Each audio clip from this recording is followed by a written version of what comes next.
In terms of the Refugee Act, you're supposed to go to the nearest country. South Africa is not the nearest country to all those countries, even those Ethiopians and Somalians who claim to be running away from their countries. You are not supposed to just run to South Africa. And they can't say they're running away from war if they're coming and they're bringing their men. Where are the women? Which country has wars and only men are running to that country?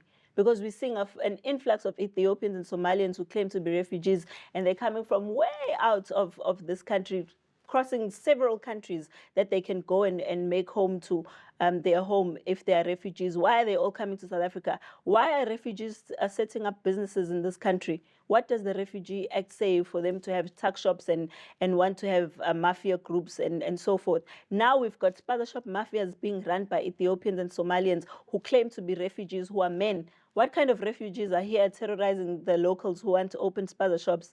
Those are not refugees, those are criminals. Yo, what's up, and welcome to Common Sense. I'm Andre Faro. So we all know of the refugees that have landed in South Africa. Now, that was not the first ever plane that arrived at OR Tambo. Apparently, there was one before that, and it seems like there is more on the way. Now, South Africa is starting to ask really important questions to this matter. As you saw in the beginning of the video, this young girl actually stating some interesting facts. Now, a lot of people might not like what I say, especially about refugees or illegal immigrants entering into South Africa, but these things need to be said. Questions need to be asked. You see, we have a government that's incompetent of doing their job. They were not even aware of this plane arriving in South Africa. We have Cyril Ramaphosa stating that he will, of course, have an investigation to this matter, but also that he will not turn them back. But there's serious questions you need to ask. To see that Palestine is in trouble after a ceasefire, you still have them coming to other countries. But my question is this: to see that the Refugee Act requires you to go to your neighboring countries and not flee thousands of kilometers away. My question is, why didn't they go to the neighboring countries? You have Egypt there. Why didn't you go to Egypt? It's shocking to see that 53 Muslim countries will not take off their own. And 11 of those countries are rich countries, but they will not take off their own. Why? Why will they not take off their own? That's my question. So here is President Cyril Ramaphosa's response to this matter. Yesterday we had a plane of 160, we're carrying 160 Palestinians landing at OR Tambo. And these are people from Gaza who somehow mysteriously were put on a plane that passed by Nairobi and came here. And I said, we cannot turn them back. Even though they do not have the necessary documents and papers, these are people from a strife-torn, a war-torn country. And out of compassion, out of empathy, we must receive them. The news gets all the way to the White House, to the Oval Office. Donald Trump's response to these flights coming to South Africa, and this is what Trump has to say.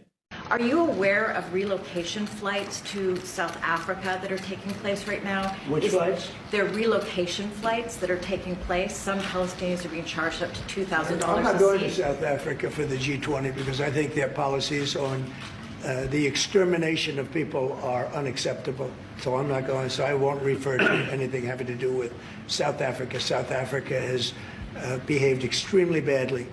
So South Africans are starting to ask questions, and these are the response of South Africans on social media. South Africa is gone. It's gone. It's probably been gone for a couple of years. I don't know if we ever had it, to be honest.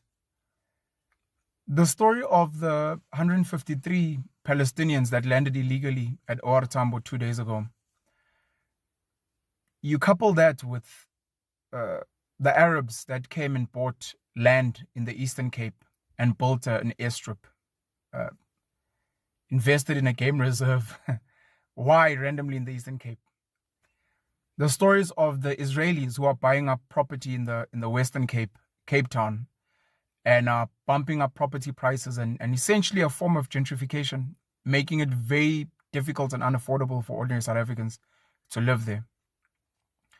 The constant stories we hear about Mozambicans, Zimbabweans, Sotho people from Lesotho, Swati people from Eswatini, Tswana people from Botswana, Malawians, Tanzanians coming into South Africa. Those are our neighbors, some of them. Somalians, Ethiopians running business here to a point where they've built some type of cartels and mafias that keep ordinary South Africans from competing in business. You can't make South Africa a solution to countries having problems. South Africa is a country that has to take care of its own problems. South Africa is a country that currently has the highest unemployment rates in the world. You can't say because 50,000 people in Congo or wherever are having problems with their government, we become the home to those people. Where are these people going to be living? That's where we have squatter camps and informal settlements. Where they're going to school, those same schools that our children are not getting spots in. Where are they going to be getting healthcare? In those same hospitals where our grannies now have to wait for hours and hours in queues and sleep on beds and sleep on the floor instead of sleeping on beds and giving birth every 5 minutes. We can't have a system that allows refugees to just come. Everyone can be a refugee in this country. We are not a country that has enough resources to take care of its own people. How are we now extending an olive branch to everyone in the world to say, come in? Yes, South Africa signed some United Nations treaties years ago, but everything can be reviewed looking at the current situation. What's actually happening and the truth of what's actually happening. The South African government were caught with their pants down. For some reason or the other, it wasn't communicated to them by the Palestinian Authority who knew about this, that they were going to be arriving. There's already been one plane that's arrived here earlier. These people came into the country with no issues. All of a sudden, there's been this idea to create a scene about the whole thing, and the South African government didn't know what was going on and has now created additional problems for these people. They should have been allowed in. They should have been allowed to apply for asylum if they wanted to. They shouldn't have been that 13-hour process, and the blame should be squarely on the South African government. Everyone's trying to push this back to the Israeli government about some nonsense about passport stamps. Everyone knows that Israel hasn't stamped passports since 2023 or 2013. Sorry. So here's my take of this whole situation is this. If you as a country, as a sovereign nation, has laws, it requires those that live in that country to abide by those laws. There's no, how do I say it? There is no freebies for all. But we have a nation that is overcrowded, firstly, number one. We have around millions of illegal immigrants that have entered into this nation without documentation. We have a system, Home Affairs, that is broken, that does not know how to work, as well as they do not have the capabilities of doing their job properly. South Africans are constantly struggling to get specific documentations from Home Affairs. And these are the honest truth. Now you have an overcrowded system where the public sector is broken. You have hospitals and clinics where South Africans cannot benefit of the system. It is going firstly to illegal immigrants. Our schools are overcrowded where teachers are flooded with 40 plus students in a class. And that is an overflow of how bad our education system is. So there's a ripple effect of this. When you have a broken system that cannot accommodate for everybody, this is what's going to happen. So if you want to come into this country the proper way, come into the country a proper way. If you have the sense of being a refugee into this country, come the proper way with the proper documentations, making sure that there will be a facility to assist you in the 90 days that you are required to be here so that the proper things can happen. But we cannot live in a nation where this nation is free for all.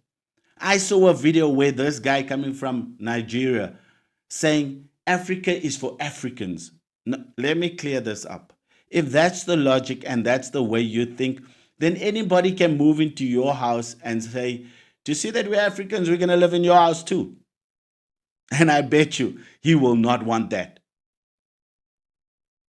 So at the end of the day, South Africa, we got to start opening our mouths and realize that we are living in a country where systems are broken and you have a government that are unable to fix it. You have a government that is unable to maintain it and sustain it to make sure that it can get better for South Africans. And that's why I'm always about putting my country first, putting South Africans first, because at the end of the day, South Africans deserve better. We are seen as second-class citizens where you have a president that's not even willing to step up for South Africans. But all he cares about is the G20. No, wait, it's not the G20, it's the G16 or G17. But it just shows you once again the epic failure of this government. So South Africa, let me know what your thoughts are down below in the comment section. Hit the notification button so every single time I load up, you will be able to see what is up next. As well as if you haven't hit the subscribe button yet, please do so that we can continually win this country back. This is Common Sense, where truth wins. Have a fantastic day. God bless.